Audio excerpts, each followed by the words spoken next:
Excuse me, we're gonna start meditation. I'm gonna turn off lights.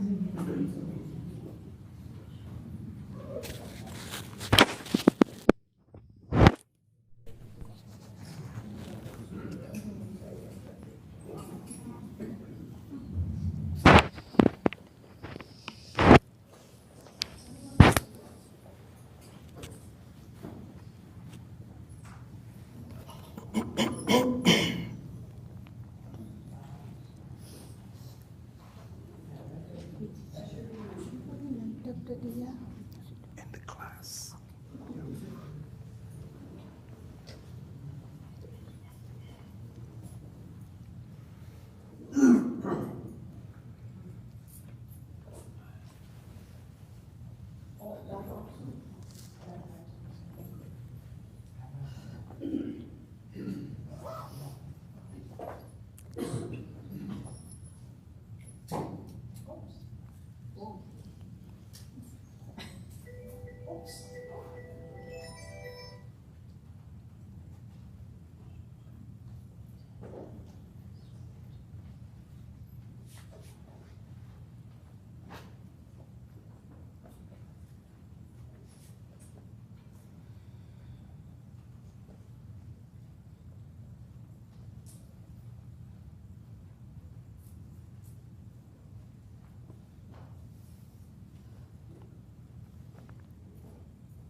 I will say Om Namah Shivaya twice, and you please repeat after me.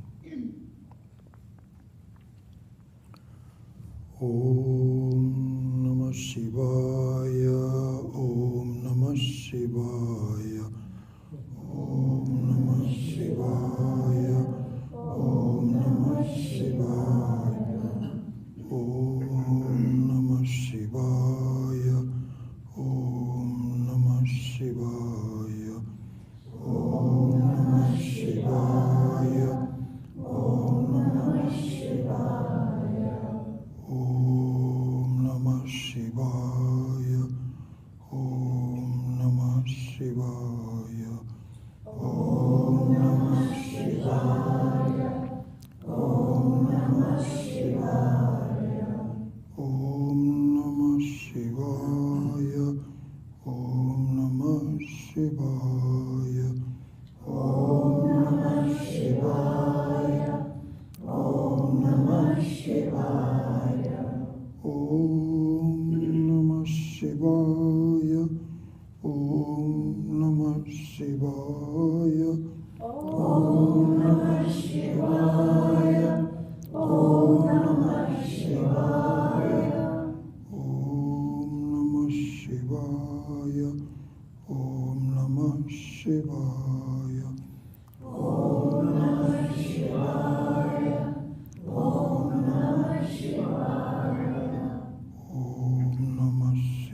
meditation,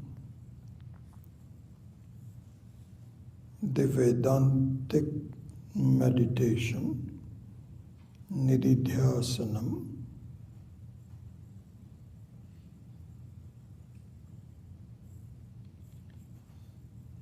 is to see the meaning of Om Namah Shivaya.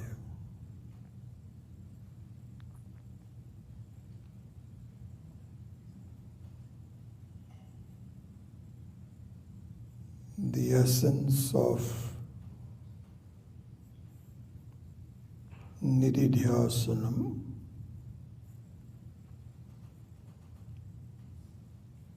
is to see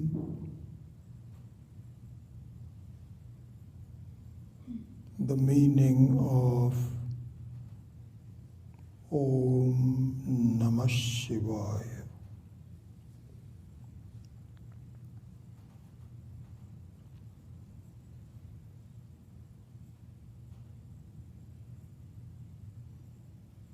The word meanings of this chant called Panchakshari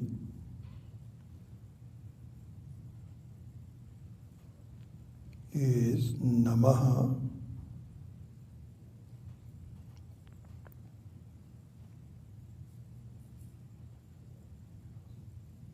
I bow,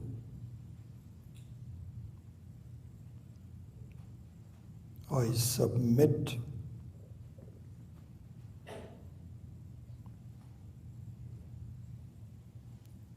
my sense of being a jiva, a human being, a limited being, I submit the sense of my limited being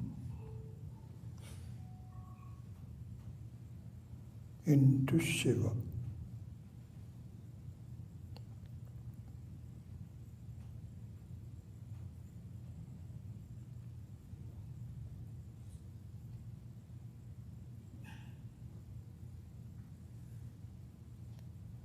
This is the word meaning of Namah Shivaya.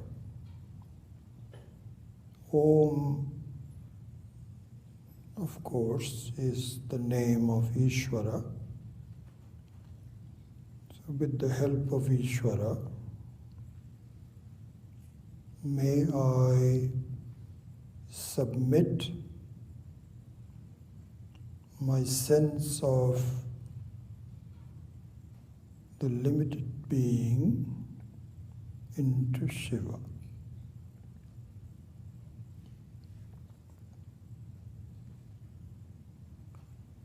This is the word meaning.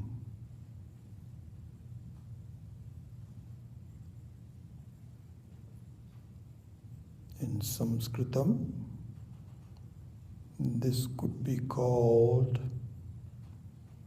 Vachyartha. Vachyartha means just the surface meaning of the words.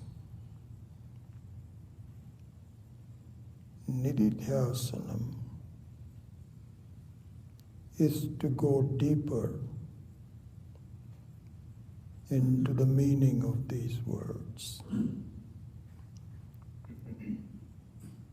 What would be called Lakshyartha.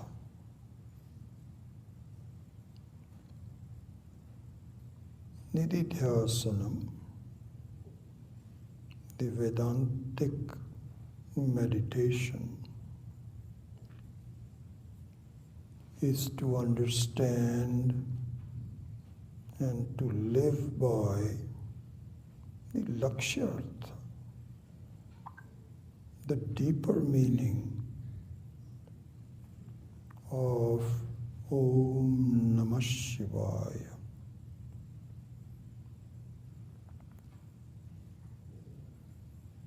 The deeper meaning is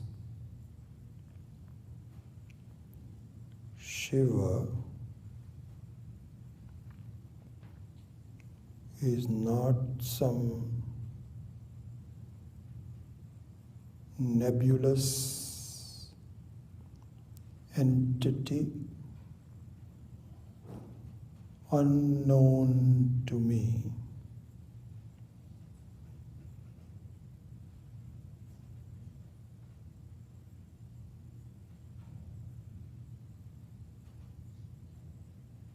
But in fact,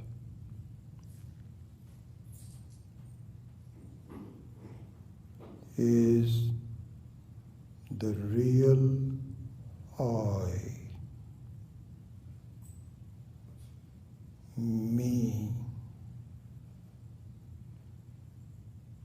Shiva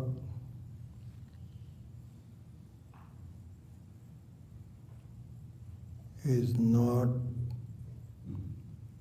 unknown to me as I may think.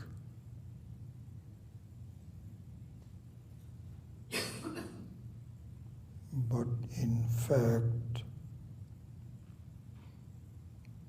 none other than I. Let us get a brief glimpse of that.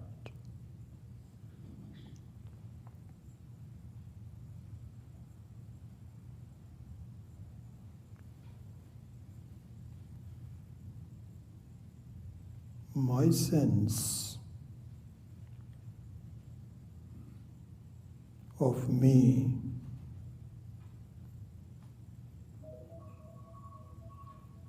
is a limited being who is transacting, who is relating, who's living as we are all familiar with.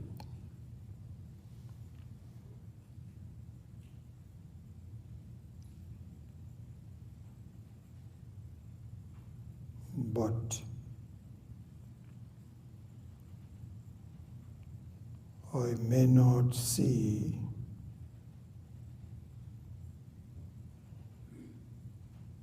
that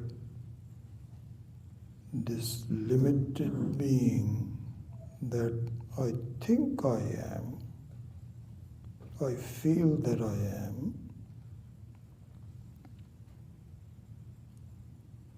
is dancing, moving, transacting in an ocean of consciousness.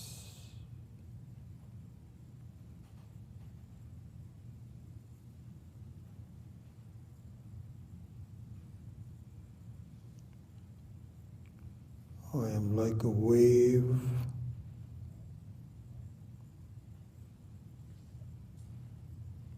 in the ocean of consciousness.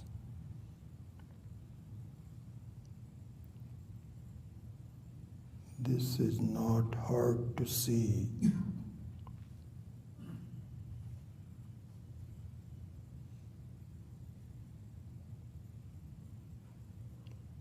This ocean of consciousness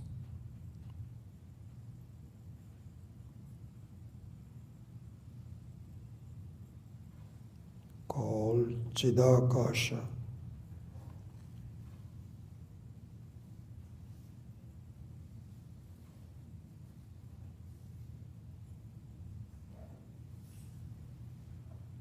is always there.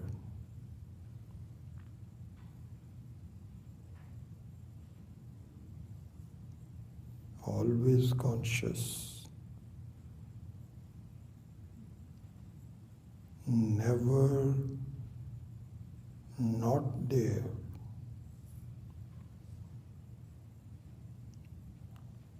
My limited sense of being may or may not be. It may change. It may be as a waker. It may be as a dreamer. It may disappear as in deep sleep.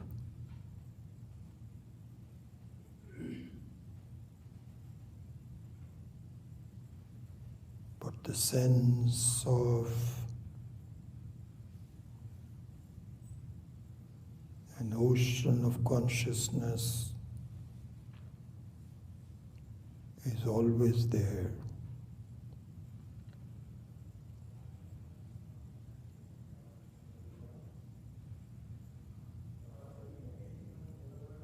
I am.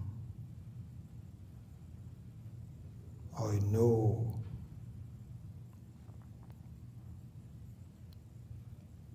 Ahamasmi.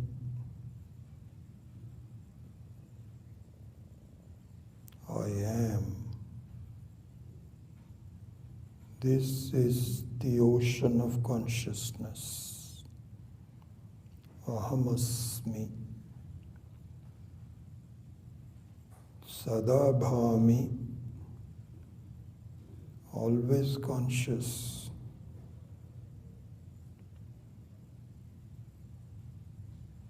Always is.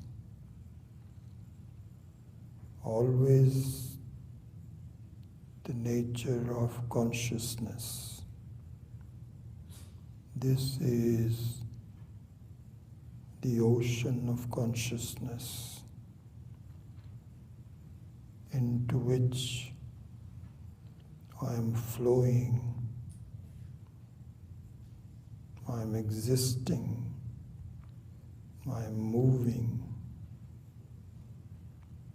like a wave in the ocean.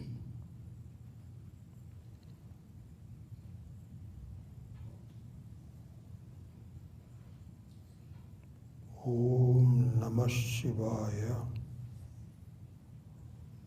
May I see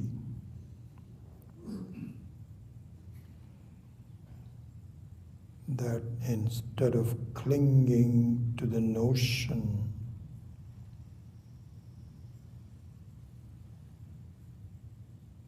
of my limited being, I let it dissolve into the ocean of consciousness.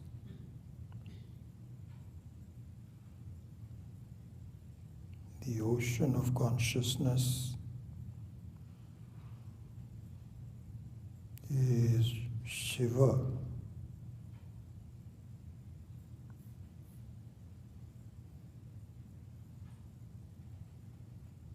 It is not unknown to me.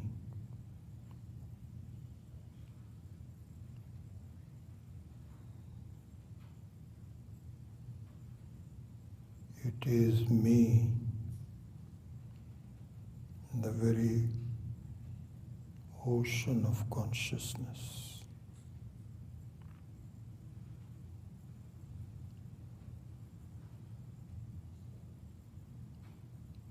This is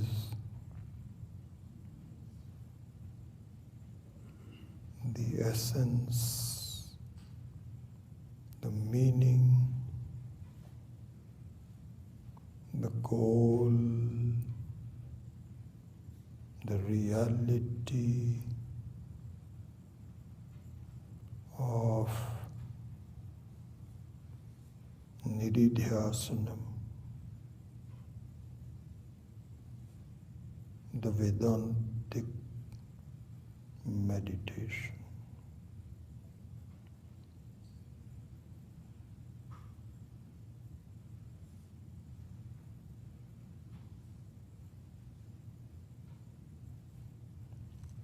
Om Namah Shivaya.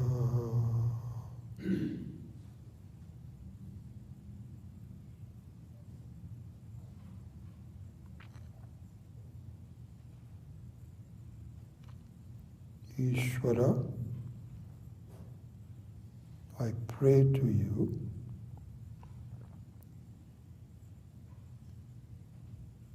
to help me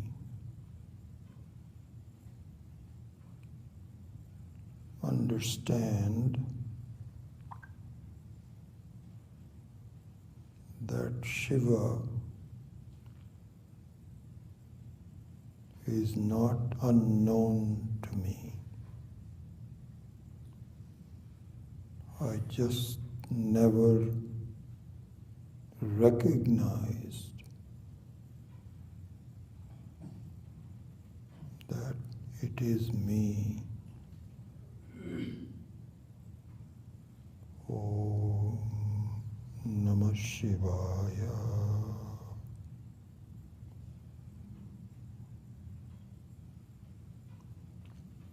This ocean of consciousness, Shiva, is the essence of Isvara.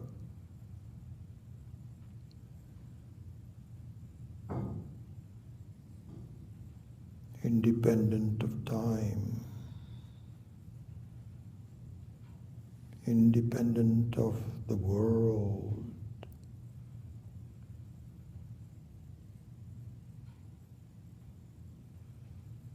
independent of all sense of limitation.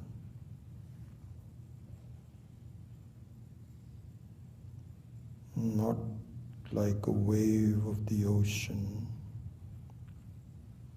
but the ocean itself.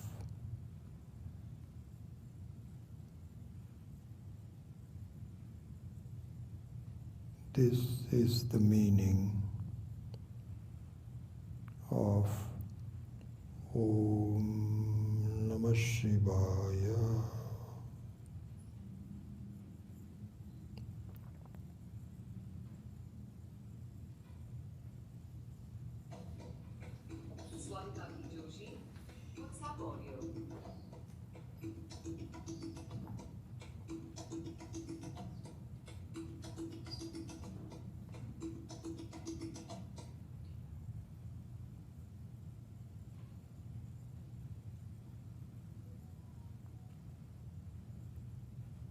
Om Shanti Shanti Shanti.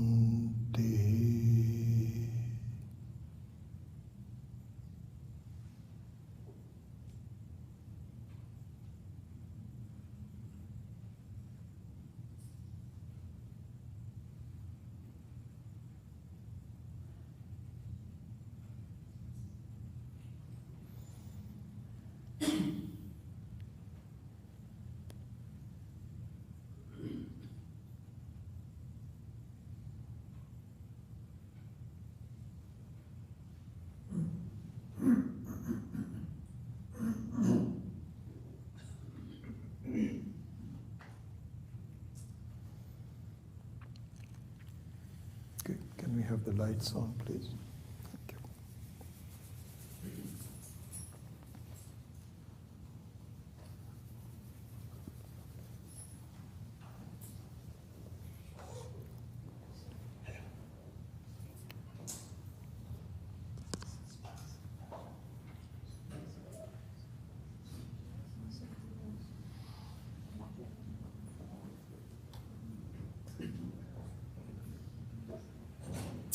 Can you light the lamp?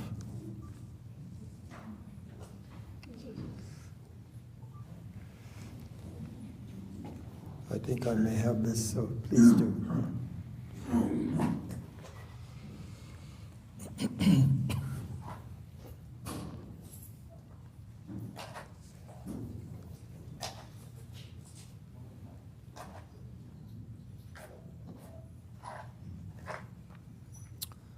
Om Sahana Vavatu Sahanau Bhunaktu Sahaviryam Karavavahai Tejasvinavaditamastu ma vidvishavahai.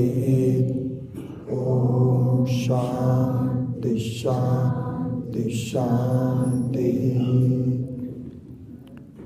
Om Vishwam Darpana Drishyamana Nagari Tulyam Nijantargatam Pashyanatmani Mayaya Bahirivotbhutam Yatha Nidraya Yat Sakshat Gurute Prabodha Samaye Swatmanamevadvayam Tasmai Shri Guru Murtaye Namahidam Shri Dakshina Murtaye.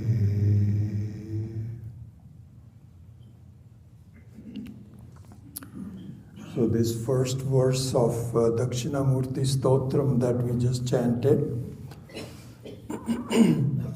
in fact, is the essence of this retreat. And we would look into the meaning of this important verse a little bit later on, perhaps tomorrow when we have got a lot of material under our belt. But this is the essence. The very first verse of the Dakshinamurti Stotram is a very important one. I began to really appreciate it when I started reading the texts and the works of Swami Akhandananda. And what I realized was that in all of his discourses, he would start with this verse. And all of his vision, all of his explanation, all of his was with understanding of this verse. So I have sort of adopted that as my goal also, and I will explain it as we go on. Anyway, I'm very, very happy to see you all. Quite frankly, more than the teaching, which I enjoy a lot, this is what I want to do. Just to see you all and to meet you is very wonderful. I'm very happy that we're doing it.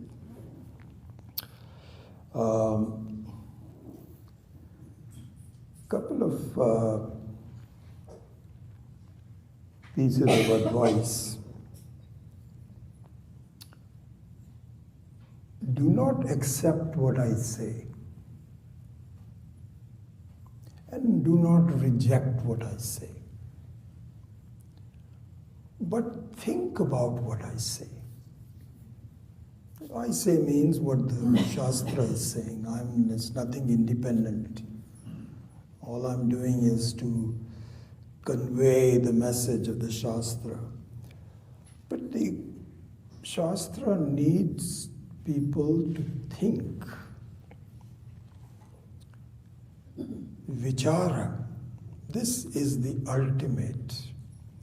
So don't accept it. Don't say, okay, this looks good, wonderful. Or to say, I'm not sure what he's saying. Neither of them should be rejected. It should really evolve into thinking. I think all the acharyas say that our basic issue is, in a life, we don't think properly. By the way, you have to excuse me. I'm going to have to do this very often because I still have continued issues with my lungs. And it's not a big problem, but it's a nuisance. So please forgive me for clearing my throat. We say that the basic issue in life is we don't think properly. That's it. This is repeated over and over again. Avicharita siddham dvaitam. Avicharita Siddham Dvaitam means that a sense of limitation, a sense of problems, a sense of I'm only here, I've got this problem, is only because I don't think properly.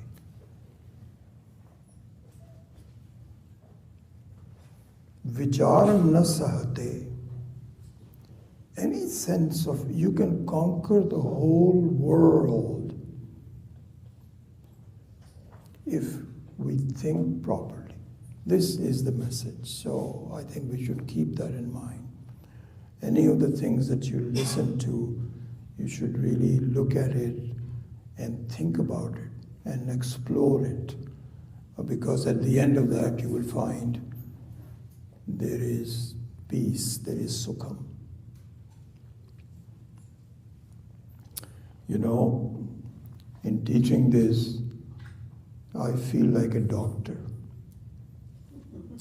I feel like I have a doctor that is going to treat a disease for people. Disease means dis-ease. You have a sense of everything is not right in life. So this is the disease, and I feel I'm teaching that. But I'm a very peculiar doctor because I have the same disease. Imagine, this is a wonderful thing. Imagine a doctor who is treating, but he also has the same disease. So this is a very good opportunity, really speaking. Because you can experiment on yourself.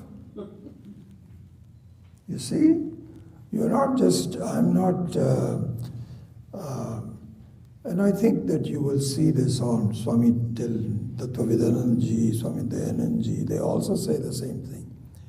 They say that when I'm teaching, it's not though I'm sitting up here and you're all students. We're all in the same boat. And I think I have a particular advantage over the Swamis. I have a particular advantage over the Swamis. When you hear a Swami or a Swamini, you say, oh, you know, he or she, they are somebody special. They're all, I can't be like that because they've given up the world. When you listen to me, you should know that I'm one of you. I have the same issues that you do. How am I tackling it? What am I doing? And so I feel like a doctor that is experimenting on yourself. I may be a couple of steps behind or ahead of you, but we are on the same boat.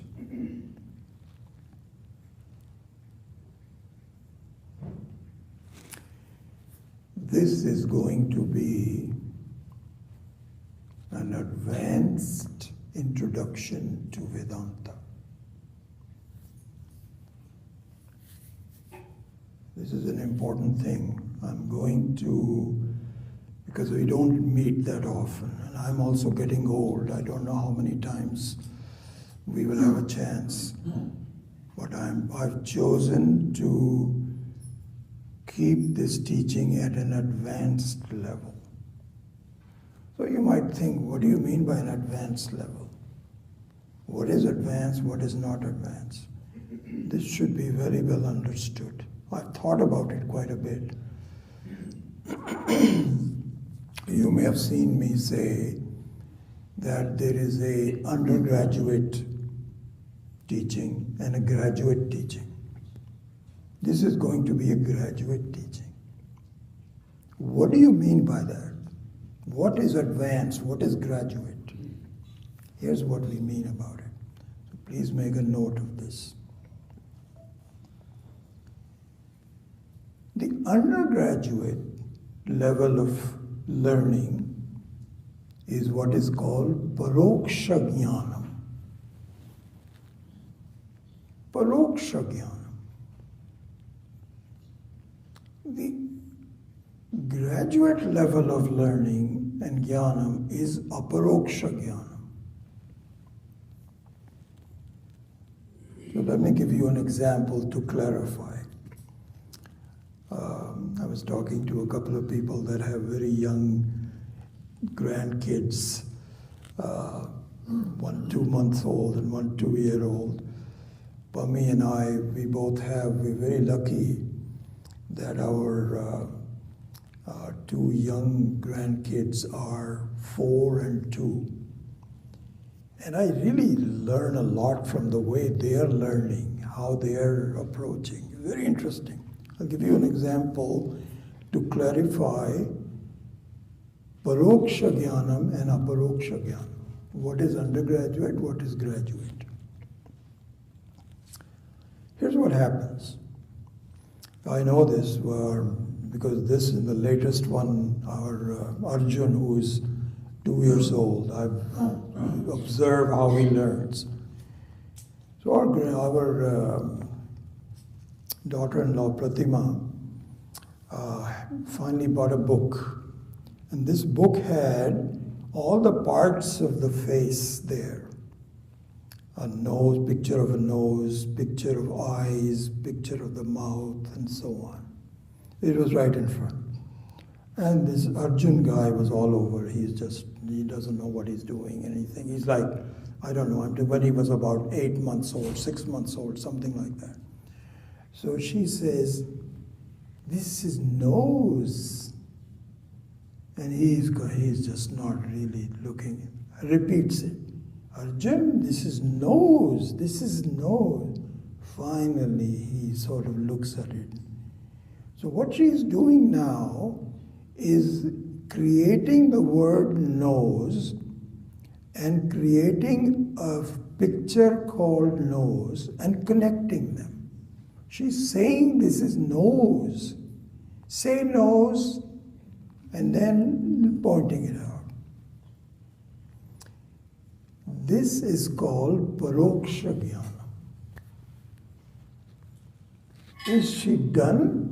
Is she finished teaching? No.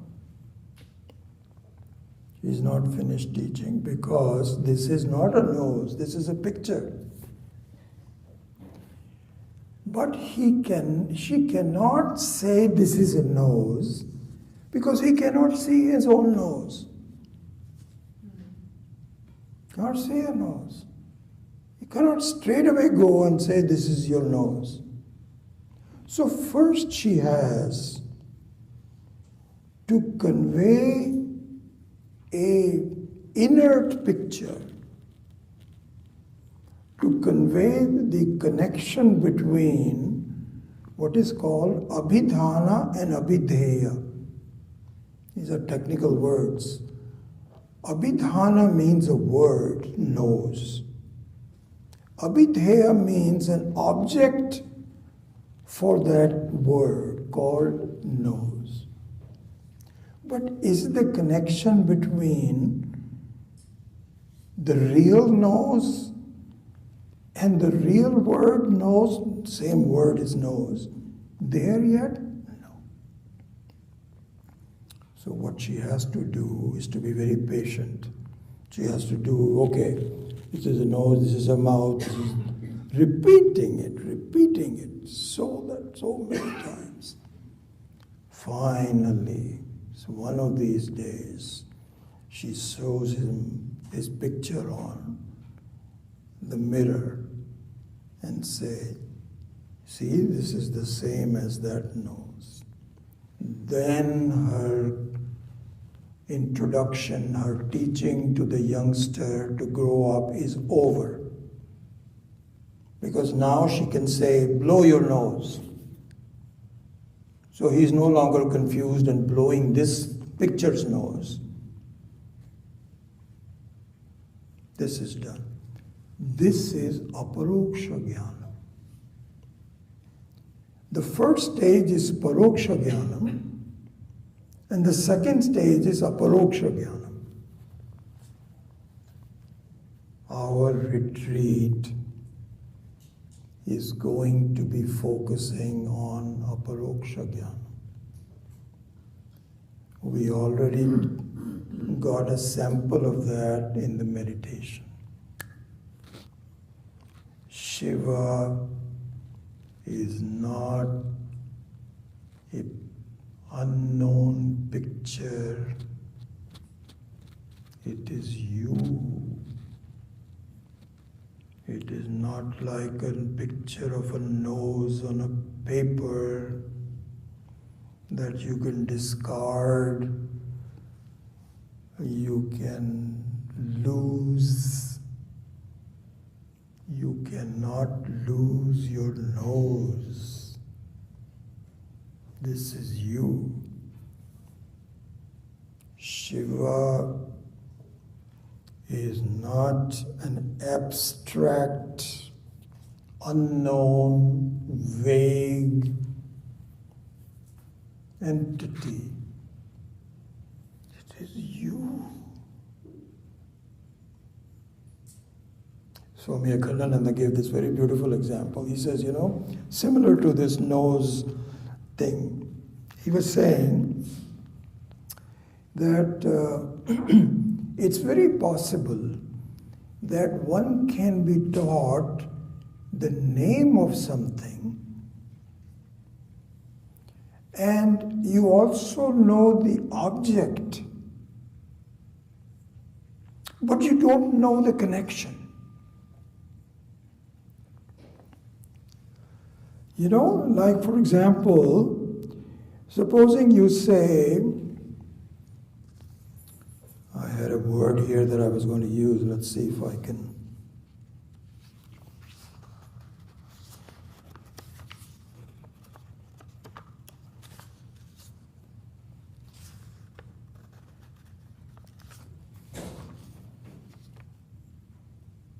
Yeah, I'm just going to use clock.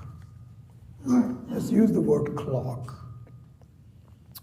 So supposing there is a child that the parents are talking, we need to buy a clock. The clocks that we have are not very well. We need to get a new one. Clock. And so the child can also hear the word clock, the clock. There may be a clock sitting there. And he can see that clock. But he doesn't know that the word clock refers to this one. He doesn't know that. Something has to happen and say, that word that we were using, clock, it's this one right here. You're done. This is exactly our situation. Please understand this. What it is, we hear the word Paramatma. We hear the word Isvara. We hear the word Shiva. This is exactly like parents talking about, we need to get a new clock. We have to buy this from Amazon. We have to do this. And how much does it cost? Clock. But we don't know what the object of the word. This child doesn't know. Here also exactly the same thing. We know the names. Shiva, Isvara, Paramatma, this, that, Prabhu, Bhagavan, all these kinds of things. There is an object that we don't know the connection. I am that Paramatma. I am that Isvara. I am that Bhagavan. I am that Brahman. I don't make that connection. And the entire process of teaching is to make that connection. This is aparoksha jnana. This is graduate level teaching. So the first stage is also important. You cannot have You cannot do paroksha jnanam until you cannot have aparoksha jnanam until you do paroksha jnanam, right? So this is what we're doing. We're reading the Bhagavad Gita. We're reading the Upanishads.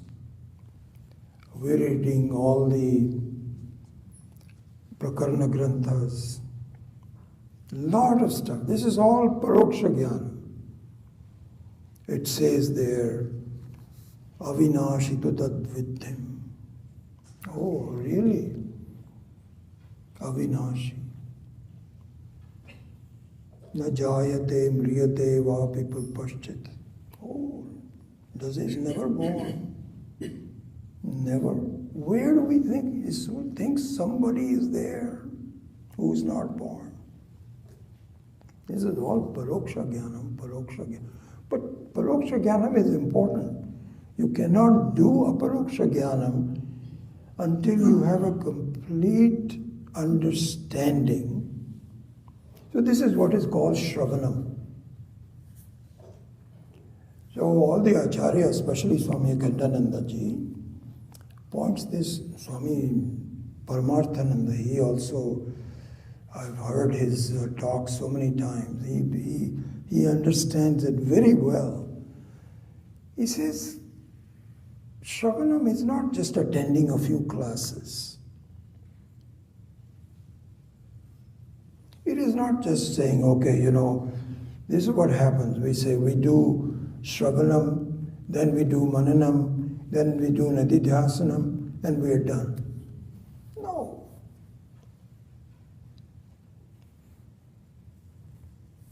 Shravanam goes all over the life. And what is shravanam? You can define it. Shravanam means boundary between paroksha jnanam and aparoksha jnanam. You should be done. You cannot, there's a point after which the mother can close the book and say, okay, we don't have to listen to this book anymore. It's finished. Clear? You know the laws? Yes. After that, we have to go to the real laws. So the shravana means a thorough understanding of who are we talking about. The Shastra is never tired of saying, my God, there is no difference between you and Paramatma.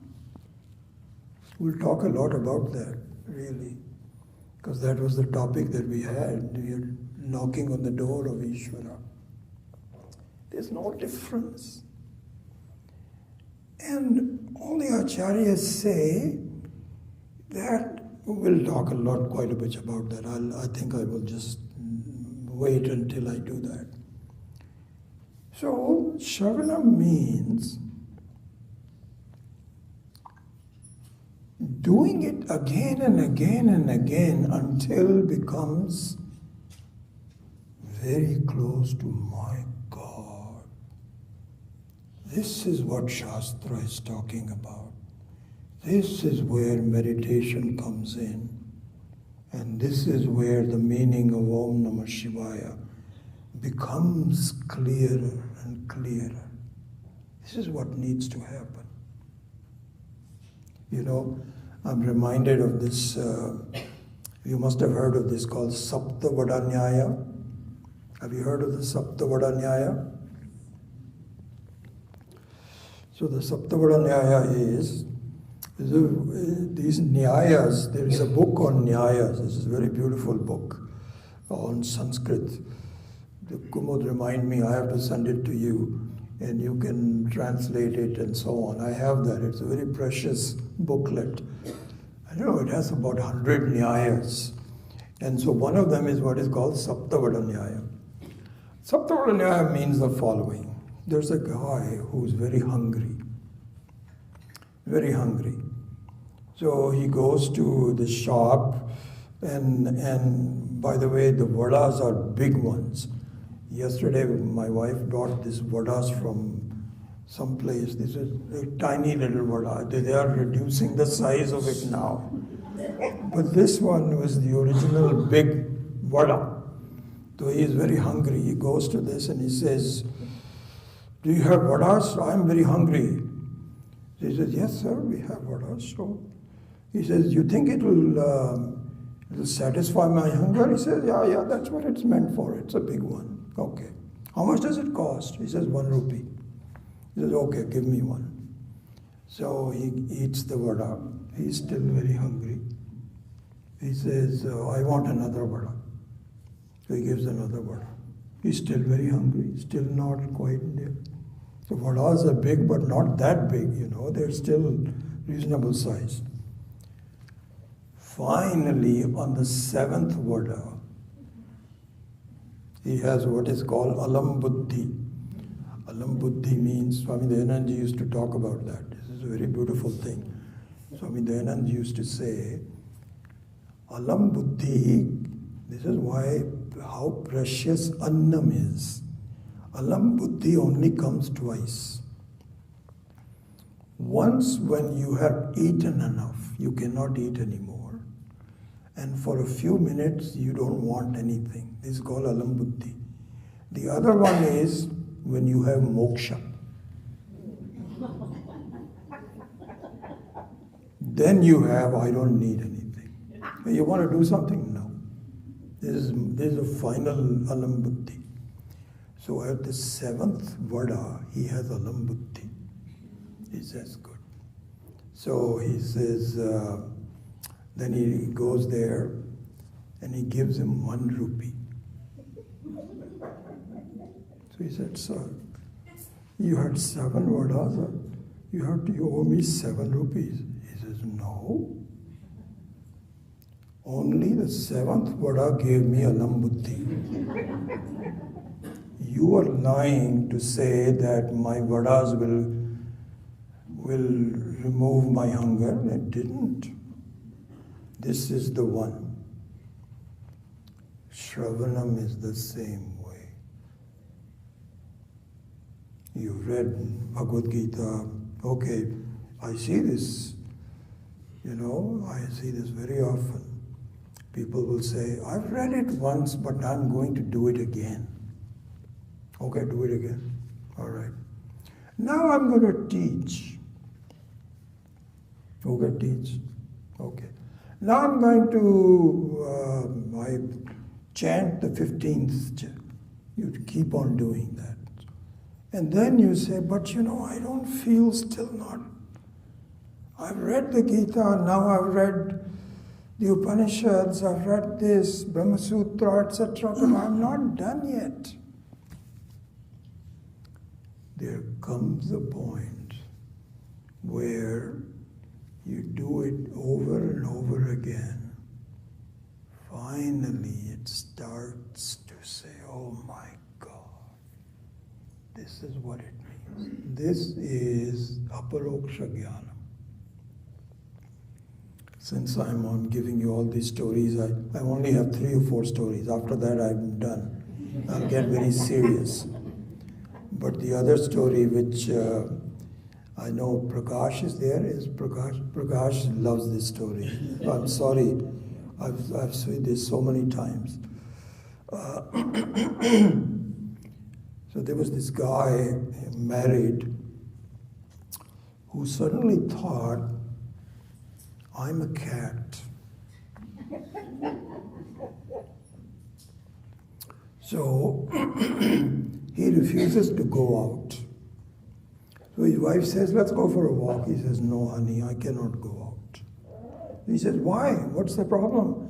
He says, "These dogs, they really bother the cats, and they're going to bother me." She says, "What? What are you talking about?" He says, No. You go. I don't want to go." So soon she realized that this guy really has a problem. My goodness. So she says, No, you're not a cat. You're my husband." He says, No, I'm a cat. I'm a cat. So finally she calls up this best expensive doctor, therapist, and says, "Sir, my husband has a real problem. He thinks he's a cat." He says, "Oh, I have seen those kinds before. Just bring him to me. But there is a deposit of $500. You give it to me, but I'll solve it. No problem."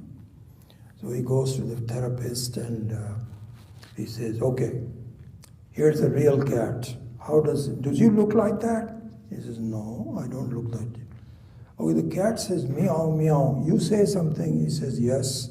He says, you don't sound like a cat." He says, "Okay, I don't sound like a cat." All he tries it. He says, "So you're not a cat, right? You're a human being." He says, "Yeah." So wife was also very happy. He says, "Oh my God, I have to go through all this." He brings him home. They have a nice meal. After the meal, she says, "Okay, honey, let's go out and walk." He says, "I don't want to go." She says, "What? What's your problem?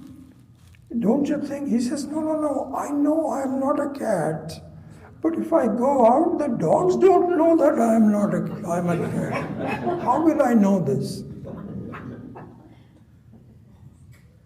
You know, this is our situation. Believe it or not.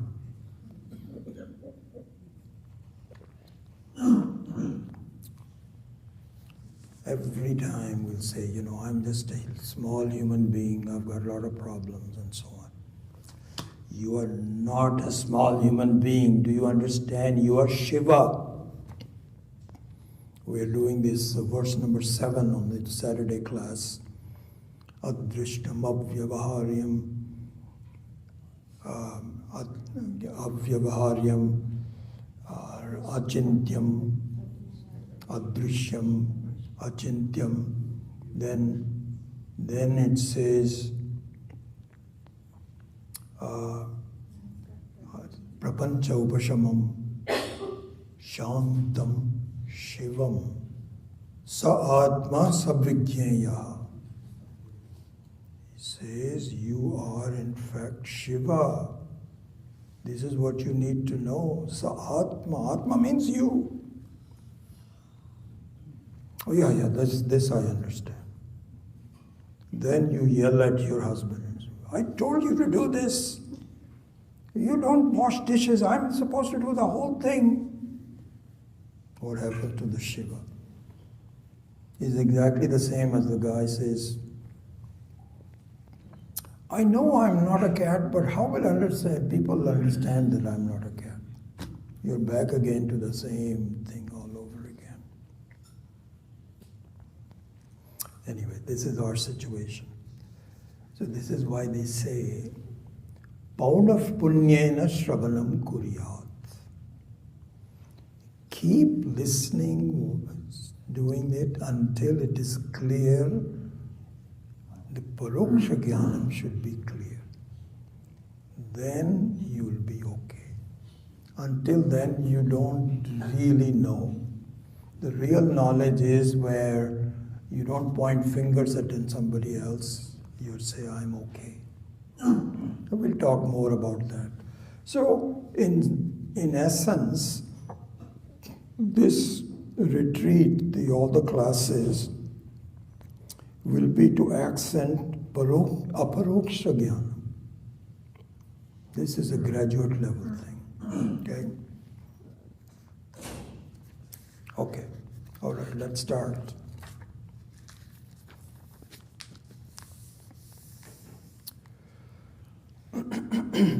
We all know that to become a student, you need these 4 qualities, right? Viveka, Vairagya, Shamadamadi, Shatka Sampatti, and Mumukshutva. This is the qualifications of a student, because early knowledge requires qualification. Until you're qualified, knowledge is there, but you don't understand it. So to equip yourself, you know all this. Now, I need to congratulate each one of you. Don't think you are not qualified. You are almost qualified. How? Okay. First of all, you left your normal things that you do on Saturday and you came here. So you have Viveka already. You have Viveka. You could have watched television, news, gone to your favorite restaurant this morning, but you decided, you know what, I think I need to do this. You have Vairagya. You have Vairagya. Don't say that you don't think you have, don't have. You have Vairagya. You're not angry, you're not greedy, you're not all of that. So you have Shama.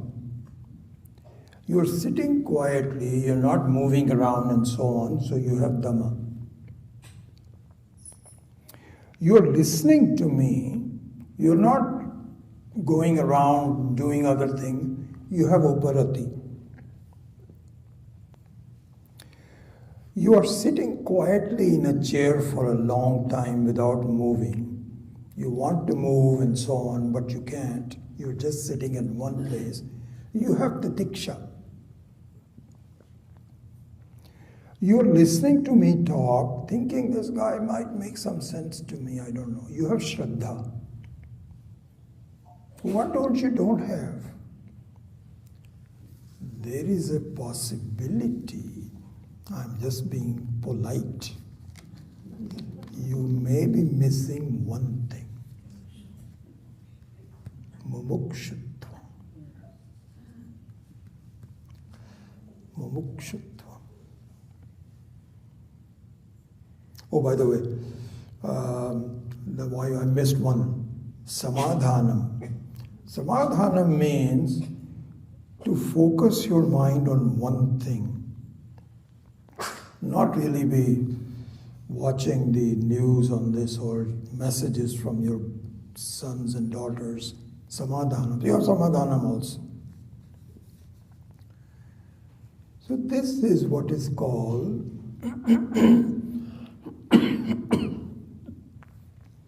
Bahiranga Sadhana.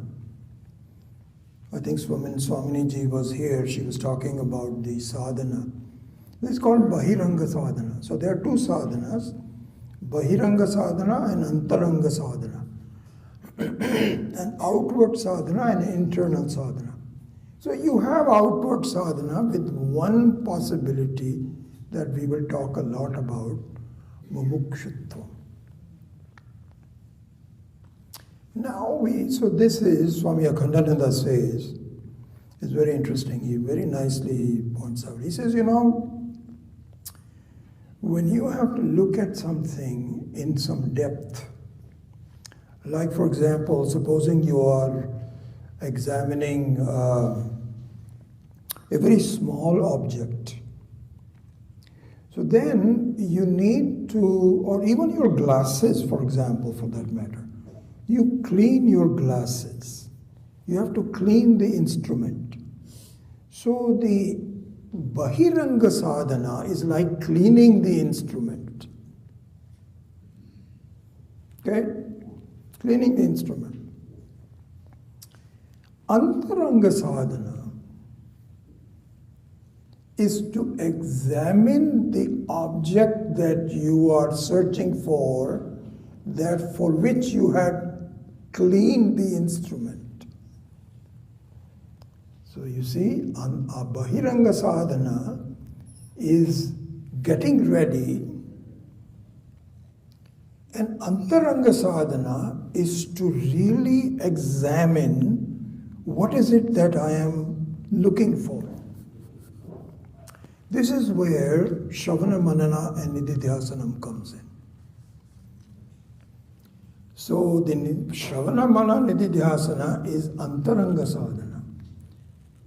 What is the meaning of antaranga sadhana and what is the meaning of looking for it?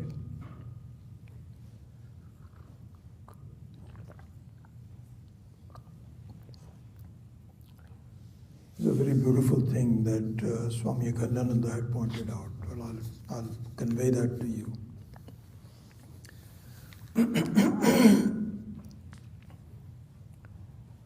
Supposing you want to recognize what a diamond is.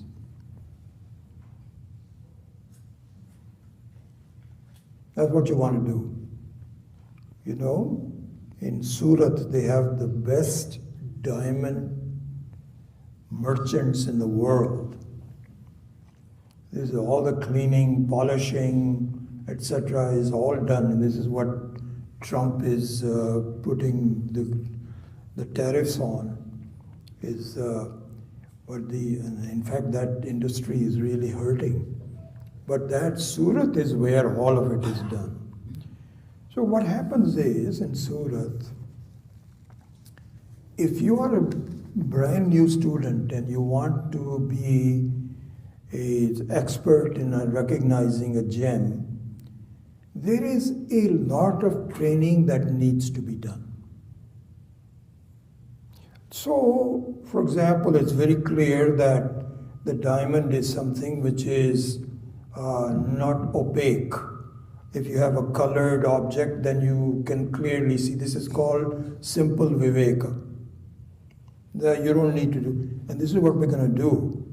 In these next few classes, we're going to go from simple viveka to subtle viveka. This is what we're going to do. But anyway, to show you the process. So this youngster is taught, okay, all right, here are lots of objects, right? We want to understand what a diamond is. Now, all these green stuff and yellow and so on, that's not diamond, right? Now we have a collection of things that are all transparent, shiny, and there's a bunch of them. Are all of them diamonds? No. No. Some of them are simply stones that look like diamonds, but they're not really diamonds. How do you investigate that? This is what I'm going to show you. This is what the teacher does. So then you have 5 little pieces here. One of them it looks very shiny, very nice. Please listen to this very carefully, because tomorrow, I don't think we'll get time to do that today, but in tomorrow's classes, we will go into this a little bit more detail. Anyway, so he says, okay, this one looks like a diamond. It's not a diamond. It's worth nothing. You can use this as a paperweight. Then you keep on doing it. Then you have to use instruments that are very clean and very subtle. I don't know what they use. They may use some instruments to look at it, enlarge it, and I have no idea. But finally, there comes a point where the teacher accurately conveys, this is a diamond, this is not a diamond. This is what is done by Shravanam, Mananam, and Nididhyasanam. It is to teach us how to distinguish. This is very important to see. How to distinguish Atma. Atma means yourself, you, which looks like a diamond, but it isn't. In fact, we use the Atma as a paperweight every day. Anytime you want to do something, you need yourself. You say, I'm aware. Hey, were you aware? Did you know about this? Yes, I'm aware. Yes, I'm aware of that. I know how to do it. I'm going to do it. I'm going to do this. Atma as a paperweight. You use the Atma as something you need in order to lead your life. This is not recognizing the Atma as a diamond. You are using the Atma as an instrument for living, instrument for surviving, instrument to be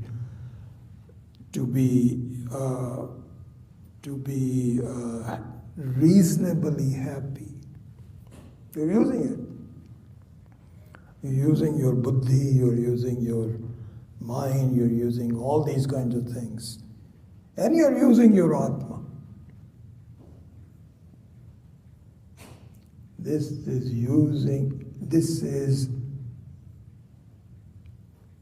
evaluating your Atma as a paperweight. Yes, useful. Paperweight is also useful. When you have a lot of wind or so on, you need something so the papers don't go. It is useful to a certain extent. Is it a diamond? It's very possible that you may actually have a diamond. You're using it as a paperweight. You don't know that. Diamond means you don't have to work anymore. You just retire. That's it. It's in the bank. So this is the situation for again going back to Paroksha Jnanam to Aparoksha Jnanam. Okay.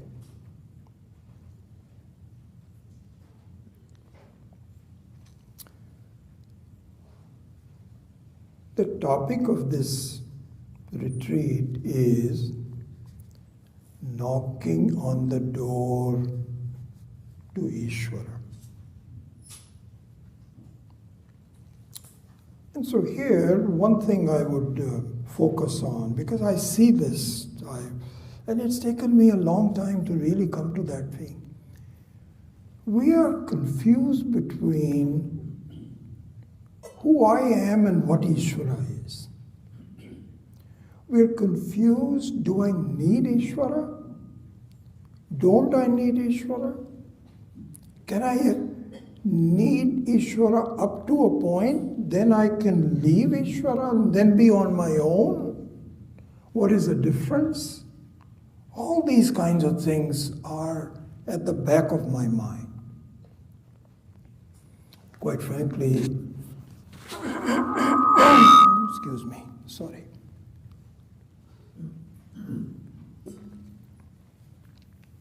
This confusion, this lack of viveka even persists among scholarly people.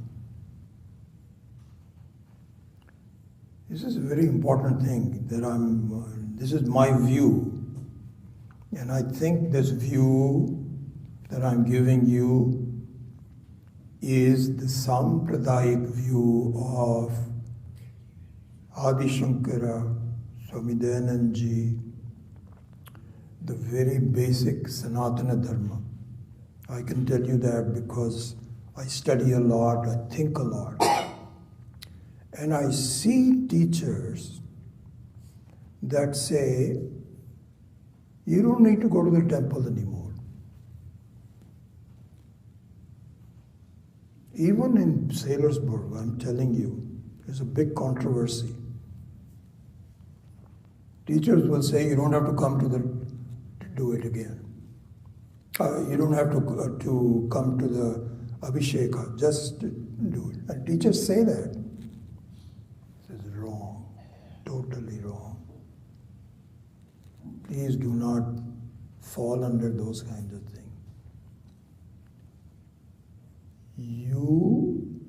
Your connection to Isvara, your need for Isvara, your submission to the Isvara, your presence of Isvara lasts until you give up your body. Do not declare victory before you have won. There is no possibility of your being strong enough to abandon Ishvara. No way. Until you become a Mahatma. And even a Mahatma does not abandon Ishvara. Swami Akhandananda says, I remember in one of his talks, he says that one time I was a Swami, and unfortunately he mentioned the town that I was born in. And he was giving a bad reference to it, Amritsar. So he was invited to a talk in Amritsar, and so he went there. He was a Swami, and he was a very well recognized Swami by then. And he had this mala in his hand. He had his mala, and he would be chanting on his own and so on. And he was holding this mala in his hand. By the way, this is a very precious mala. I think I've told you this. So in 1978, Swami Dayanandji, I think I've told you this, but for those of you that don't know, I'm just showing off a little bit. So in 1978, we were in Los Gatos. Swami and I were living there, so we had invited Swamiji to give some talks. So he was staying in a hotel very close to where we were. And after the talks, he left for Chicago. And so about 6-7 hours later, I got a telephone call. There were no cell phones at that time. So there was a telephone call, and he says, Vijay, this is Swamiji. I said, Swamiji, how are you? Everything reached? He says, yeah, I'm okay. I just want to let you know that I left my mala in the closet next to the bed in that hotel that I was staying in. And it's a kind of a precious one. It has Rudraksha and so on. See if you can still get it. I said, okay. And he says, by the way, if you find it, keep it. I don't think I wasted more than 1 minute. Got into my car, went there, and I said, is anybody staying in there? He says, nobody has come in. I said, can I just go in there? Because somebody says, shall go. A mala was sitting there. This is so wonderful, I tell you. Just Ishvara's wishes. So anyway, Swami Akhandananda was holding this mala in his hand when he was going around. So this woman comes up to him and says, Swamiji, you are still only up to that point that you are holding a mala? I thought you were a Mahatma. Swamiji said, my God, I tell you, this is just incredible. Who has been teaching to them? And this is a very serious topic because then he goes on and all. I read that somewhere. He is a complete several chapters. He talks about all this. He says there are people who think that Ishvara should be abandoned and you should just go into Aham Asmi, Aham Bhami, etc. and all that. This is it. Then there are people who say this is so stupid. It is all about Isvara. You should just go to the temple and you're just sitting there just doing Amasmi, that doesn't mean anything. My God, it's all the same thing. And you cannot abandon any of that. It should go on. So this is an important thing, really. That Brahma Jnanam, Atma Jnanam, and Ishvara Jnanam are not two. They're exactly the same. So let's proceed along those lines. Let us start with that.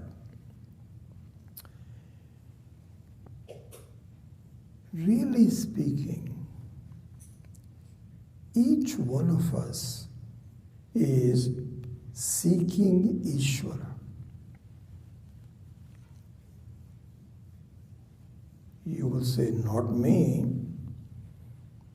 I'm just trying to be a good person. I'm just trying to be just a normal person. I don't even go to the temples. I don't have a temple at my home. I'm not seeking Ishvara.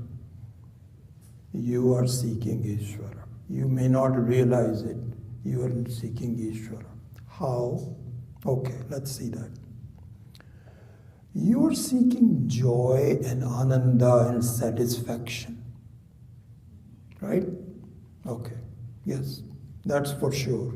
Every one of us, what is common amongst all of us is all of us are at all times seeking sense of joy, satisfaction. Okay. Now let me ask you, do you want to be happy in the morning or in the evening? So you'll say, sorry, say that again one more time. So I repeat. You'll say, I don't understand the question. I want to be happy all the time. Okay. So this is a survey. This is a survey going on. Okay, you have 7 things to answer. First one is, do you want to be happy in the morning or in the evening? Okay? All right. Do you want to be happy at home or at work? Survey question number 2. Question number 3. Do you want to be happy with your spouse or with your children? Okay, then, do you want to be happy doing something or not doing something? Like that, there are 7 things. My dear, please stop this survey. I just want to be happy, period. That I cannot be happy is frustrating to me, really speaking. Frustrating. Something that happens, that happens. Completely out of my eye. I got a couple of phone calls just in the last couple of days that I'd love to come, but I felt sick. So you could not come. You could not be happy to be here. It is out of my control, but I want to be happy all the time. Do you know what the definition of Isvara is? Happy all the time. Happy in the morning, happy in the evening. You are in fact seeking the state of Isvara. You are trying to find Isvara without this formal thing, I am seeking Isvara. This is what is happening, my dear. This is one thing. And now we will go in the next class on seeking your own self. Those two are really one and the same. But we'll go and talk about that in the second class. Om Asato Ma Satgamaya Tamaso Ma Jyotirgamaya Mrityor Ma Amritam Gamaya Om Purnamadav Purnamidam Purnat Purnamudachyate Purnasya Purnamada Purnameva Vashishyate. Om Shanti Shanti Shanti. Hari Om Shri Gurubhyo Namaha. Hari Om. We'll see you what in 15 minutes? 15 minutes, okay.